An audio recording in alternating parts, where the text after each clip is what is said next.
येत्या विधानसभा निवडणुकीमध्ये घवघवीत यश मिळवण्यासाठी आता भाजपने आपला हुकमी एक्का असलेल्या केंद्रीय मंत्री नितीन गडकरी यांना महाराष्ट्रामध्ये सक्रिय होण्याच्या सूचना दिल्याची माहिती समोर येत आहे। एकंदरीतच सध्या भाजप आणि महायुती विरोधात असलेले नकारात्मक वातावरण दूर करण्यासाठी आणि विकास पुरुष म्हणून ज्यांची प्रतिमा महाराष्ट्र नव्हे तर भारतामध्ये आहे अशा नितीन गडकरी यांना पुन्हा एकदा सक्रिय होण्याच्या सूचना राष्ट्रीय स्वयंसेवक संघाने भाजपला दिल्याची माहिती आहे। सूत्रांकडून जी माहिती मिळत आहे की नितीन गडकरी यांनी आपल्याला महाराष्ट्रामध्ये सर्वाधिकार दिले तरच सक्रिय होऊ अशी अट घातलेली आहे। या उलट सभा घेण्यासाठी मात्र त्यांनी आपली तयारी दर्शवलेली आहे। त्यामुळे नितीन गडकरी पुन्हा एकदा महाराष्ट्राच्या राजकारणामध्ये 2 महिन्यासाठी सक्रिय होणार की थेट विधानसभा निवडणुकीमध्ये जाहीर सभांमध्ये दिसणार हे पाहणं महत्त्वाचं असेल। कॅमेरामन विनीत पेडणेकरसह मी चेतन नावरे, मुंबई।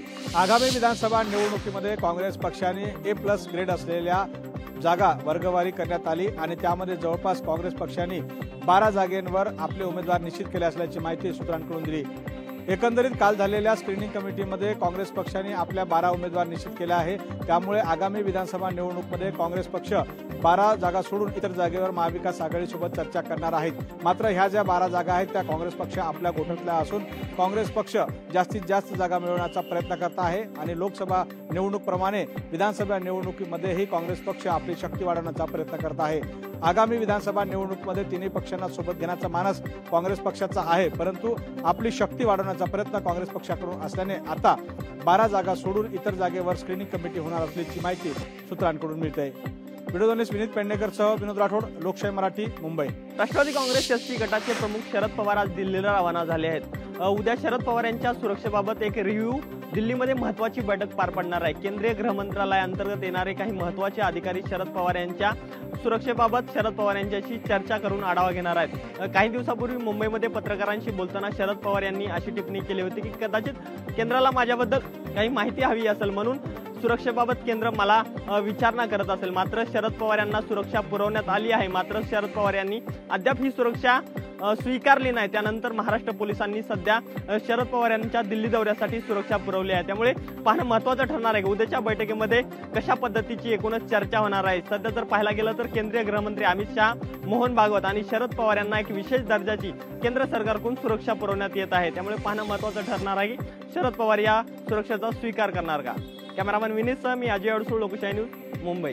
मालवण येथील किल्ल्यावर छत्रपती शिवाजी महाराजांचा पुतळा जो कोसळलेला होता त्या घटनेच्या निषेधार्थ आज राष्ट्रवादी काँग्रेस अजित पवार पक्षाकडून निषेध मूक आंदोलन करण्यात आलेला आहे। खरं तर अजित पवार हे सत्तेमध्ये आहेत, महायुतीमध्ये असताना सुद्धा आज राज्यभरामध्ये राष्ट्रवादी काँग्रेस पक्षाकडून मूक निदर्शने आहेत ती सुद्धा करण्यात आलेली आहेत। पुण्यात शिवाजीनगर येथे जगातला पहिला छत्रपती शिवाजी महाराजांचा जो पुतळा उभारण्यात आलेला आहे त्या पुतळ्याच्या ठिकाणी सुद्धा आज राष्ट्रवादी काँग्रेस अजित पवार पक्षाकडून निषेध आंदोलन आहे ते सुद्धा करण्यात आलेलं आहे।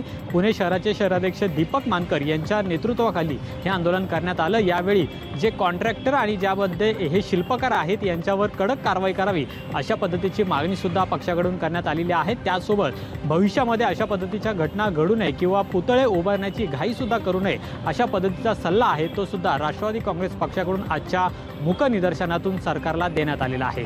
अमोल धर्माधिकारी, लोकशाही मराठी, पुणे। उपमुख्यमंत्री अजित पवार यांची जनसन्मान यात्रा जी आहे ती बीडमध्ये दाखल झाली। याच दरम्यान बीड विधानसभेचे प्रमुख योगेश क्षीरसागर यांच्या माध्यमातून बीडमध्ये विविध ठिकाणी मोठ्या जल्लोषामध्ये ह्या यात्रेचं स्वागत जे आहे ते करण्यात आल्याचं दिसून आलं आणि कार्यकर्त्यांमधला उत्साह जो आहे तो देखील या ठिकाणी दिसून आलेला। छत्रपती संभाजी महाराज क्रीडांगणावरती अजित पवार यांची सभा पार पडली आणि याच सभेतनं बीडमधील जे काही सिंचनाचा प्रश्न असेल तो मार्गी लावण्याचं आश्वासन जे आहे ते या ठिकाणी अजित पवार यांनी दिल्याचं दिसून आलं। लोकसभा निवडणुकीमध्ये बीड जिल्ह्यामध्ये या ठिकाणी मनोज जरांगे पाटील यांचा फॅक्टर जो आहे तो प्रामुख्याने पाहायला मिळाला होता आणि त्यामुळे आता सध्या बीडमध्ये आगामी येऊ घातलेल्या निवडणुकीच्या पार्श्वभूमीवरती सर्वच पक्ष संघटना ज्या आहेत ते कामाला लागल्याचं दिसून येत आहे आणि त्यामुळेच आता बीडकडे देखील सर्वच पक्ष संघटनाचं लक्ष देखील लागल्याचं दिसून येत आहे। विकास माने, लोकशाही मराठी, बीड। राज्य सरकारच्या तीर्थक्षेत्र विकास योजनेअंतर्गत सोलापुरातील ग्रामदैवत असलेल्या रूपाभवानी मंदिरातील यात्री निवासासाठी राज्य सरकारने निधी मंजूर केलेला आहे।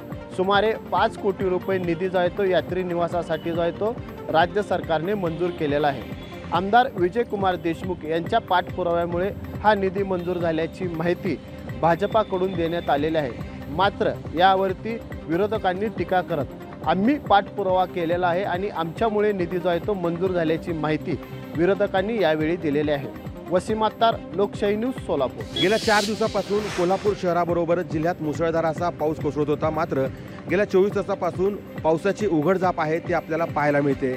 त्यामुळं पंचगंगेची पाणी पातळी ही 35 फूट 8 इंचावरती स्थिर आहे। गेल्या 12 तासापासून ही पाणी पातळी स्थिर असल्याची माहिती जिल्हा आपत्ती व्यवस्थापन कक्षाच्या वतीने देण्यात आली आहे। तर 46 बंधारे देखील अद्याप पाण्याखाली आहेत, त्यामुळं वाहतूक काही प्रमाणात विस्कळीत झालेली आहे। काल मध्यरात्रीच्या सुमारास राधानगरी धरणाचा 6 क्रमांकाचा एक दरवाजा आहे तो उघडल्यामुळे जवळपास 2500 क्युसेकपेक्षा पाण्याचा अधिकचा विसर्ग जो आहे तो पुन्हा एकदा सुरू झालेला आहे।